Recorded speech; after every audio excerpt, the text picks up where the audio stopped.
Jamais vous entendez parler des choses que je vous parle dans les médias. De brefs arguments oraux furent présentés.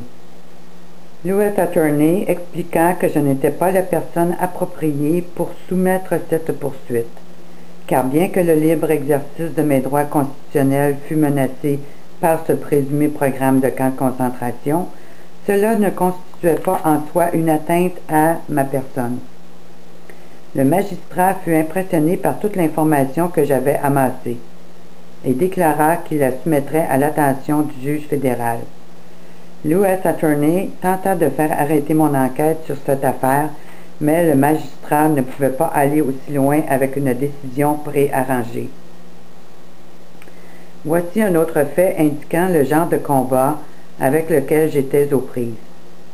L'audience originelle était prévue pour 10h30 le matin, mais l'U.S. Attorney l'avait secrètement fait changer pour 2h30 l'après-midi. Le magistrat donna la permission à l'U.S. Attorney de faire une demande de rejet de la plainte, car il alléguait que le programme de camp de concentration qui devait être utilisé contre des citoyens exerçant librement leur liberté d'expression ne représentait pas une violation des droits. Pouvez-vous imaginer? Donc, le 23 juillet, je plaçai dans le Houston Post et le Houston Chronicle l'annonce suivante dans la section des avis légaux.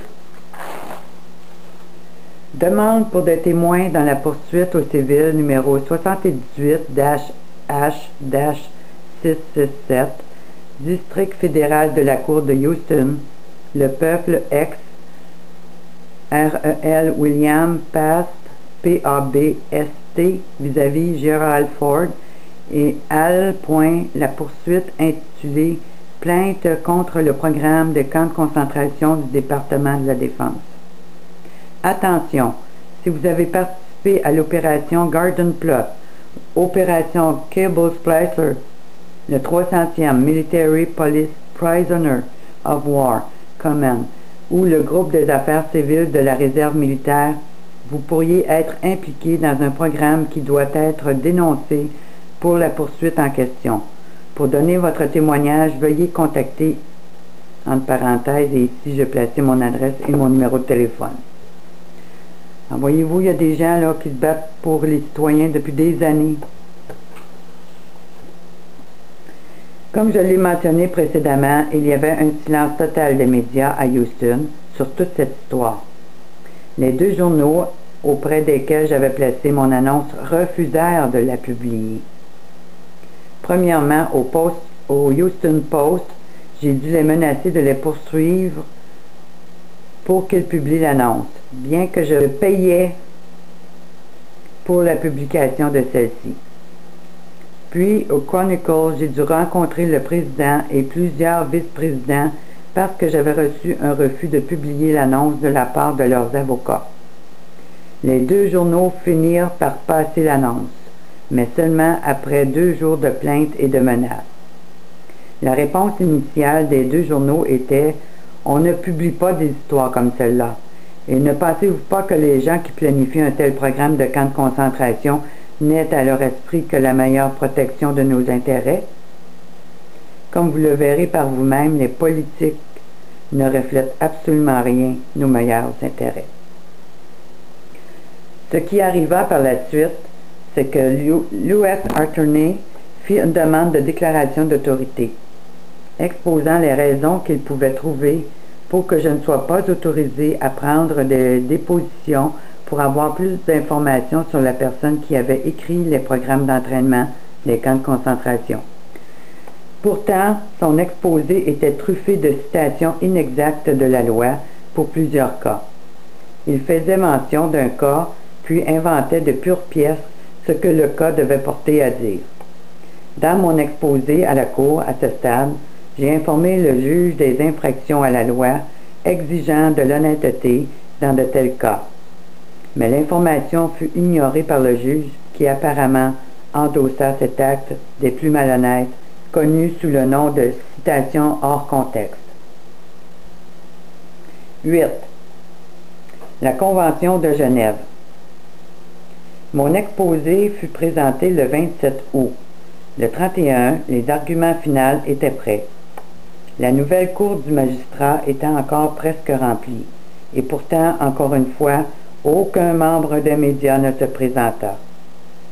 Ceux qui avaient été contactés avaient été prévenus de ne pas se présenter, sinon ils perdraient leurs emplois. Lors de l'audience, je présentai des preuves qui n'avaient jamais été présentées auparavant devant une cour de justice des États-Unis. Je lui présentai donc l'U.S. Attorney comme preuve. Cette lettre reçue du département de l'armée, bureau du député Chief of Staff of Personnel, signée par un sergent B. colonel G.S., directeur actif du développement des ressources humaines. Au nom du président Ford, je réponds à votre lettre du 27 mai 1976 concernant un article dans le Dallas Morning News. Bien qu'il le voudrait, le président ne peut répondre personnellement à toute la correspondance qu'il reçoit. En parenthèse, surtout pas celle-là. Il a donc demandé aux départements et agences concernés du gouvernement fédéral de s'occuper des cas où ceux-ci possèdent des connaissances particulières ou encore une autorité spéciale. Pour cette raison, votre lettre fut acheminée au département de la Défense. À l'intérieur de celui-ci, c'est l'armée qui est responsable de la détention des prisonniers de guerre ennemis et des détenus civils tels que définis dans la Convention de Genève de 1949. Par conséquent, l'armée est préparée à garder des prisonniers de guerre et des détenus tels que définis dans l'article 4 de la Convention de Genève de 1949, relative au traitement des prisonniers de guerre et à la protection des civils.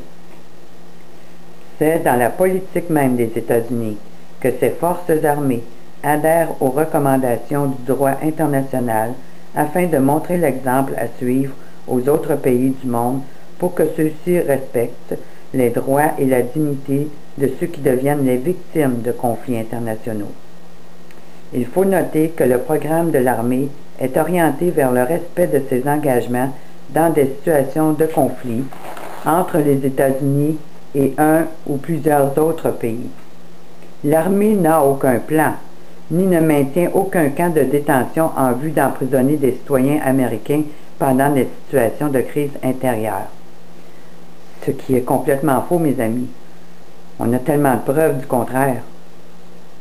Le problème avec cette lettre, c'est que ce n'est pas vrai, et c'est pourquoi je vais m'y attarder. Premièrement, en vérifiant l'authenticité des affirmations exposées dans cette lettre, j'ai vérifié le texte de Genève. Il n'y a aucun article dans la Convention de Genève tel que stipulé dans la lettre. Il y en a par contre sur chacune des classifications, protection des victimes de guerre et des civils, et un autre article différent, mais portant sur les prisonniers de guerre. Ce fut la première contradiction. Puis je me suis reporté à l'article 4 de la Convention de Genève. L'article ne mentionne aucune autorisation ou condition pour des unités militaires de n'importe quel genre, ni n'en fait aucunement mention. Voici la deuxième contradiction. L'autre problème avec la lettre du représentant du président Ford, c'est qu'elle déclare que le programme de détention des prisonniers de guerre est fabriqué de manière à respecter les engagements des États-Unis dans des conditions de guerre entre les États-Unis et un ou plusieurs pays étrangers.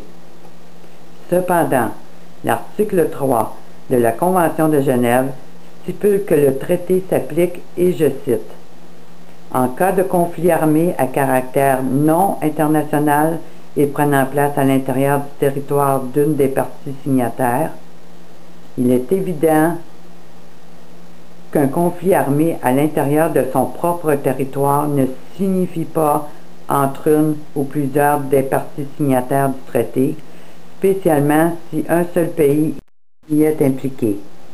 Les exemples de ce type de conflit sont guerre civile, insurrection armée et activités de guérilla.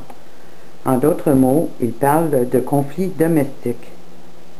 À moins d'une erreur de notre part, le Canada serait lui aussi un des signataires de la Convention de Genève.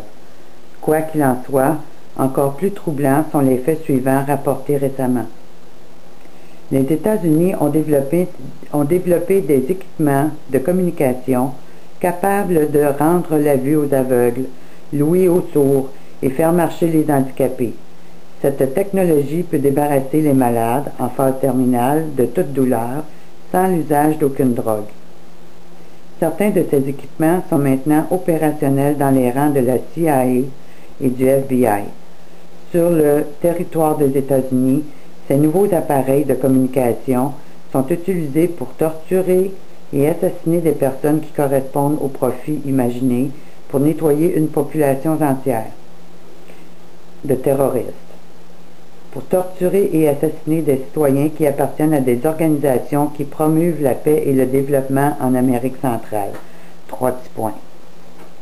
À l'étranger, les essais ont lieu sur des otages détenus par les États-Unis au Canada. Alors, c'est sûr que notre premier ministre, Stephen Harper, est au courant de ces choses-là, lui qui est si près de ses militaires, puis de NATO. Considérez cette citation du psychologue James V. McDonald, qui fut publiée dans un numéro de 1970 de Psychology Today. Le jour est arrivé où nous pouvons combiner la privation sensorielle avec les drogues, de l'hypnose et la manipulation astucieuse de la punition et de la récompense. Tout cela pour parvenir au contrôle presque absolu sur le comportement d'un individu. Il devrait alors être possible de développer une rapide et efficace méthode positive de lavage de cerveau qui nous permettrait d'effectuer des changements radicaux dans la personnalité et les comportements d'un individu. Nous devrions réformer la société de sorte que nous serions tous entraînés dès la naissance à faire exactement ce que la société attend de nous. Nous possédons les techniques pour le faire. Il est important de noter à ce stade-ci que le Dr. Ewen Cameron, qui conduisit des recherches sur le contrôle de la pensée lors du projet MKUltra pour le compte de la CIA au Allen Memorial Institute de l'Université McGill à Montréal, fut à divers moments président de l'Association psychiatrique américaine, président de l'Association psychiatrique canadienne et président de l'Association mondiale des psychiatres. Alors, ces otages au Canada, où sont-ils détenus au juste? D'autant que d'autres rapports, d'autres sources nous informent que des convois militaires bondés de soldats d'autres pays traversent régulièrement la frontière américo-canadienne à différents endroits sans que les douaniers canadiens ne puissent intervenir de manière que ce soit. Il y a même fait mention de soldats provenant d'aussi loin que la Russie, la Corée et d'autres pays ex-communistes. À notre avis, aucun journaliste canadien n'a véritablement enquêté sur ces faits dont nous possédons des preuves indubitables. Laissez-moi vous lire deux petites citations que je viens de trouver dans une vidéo sur Internet. Un qui vient de Hugh Tan, former Secretary General of the UN and a teacher, qui nous dit « Le monde ne changera pas et ne trouvera pas la paix s'il n'y a pas une nouvelle éducation. » L'autre citation nous vient du Dr. Brooke Schilholm, C-H-I-S-H-O-L-M, qui est former director pour United Nations pour le département de la santé. Il nous dit, pour achever un gouvernement mondial, il est nécessaire d'enlever dans la tête des hommes leur individualité, leur loyauté à la famille traditionnelle, le patriotique nationaliste et les dogmes religieux.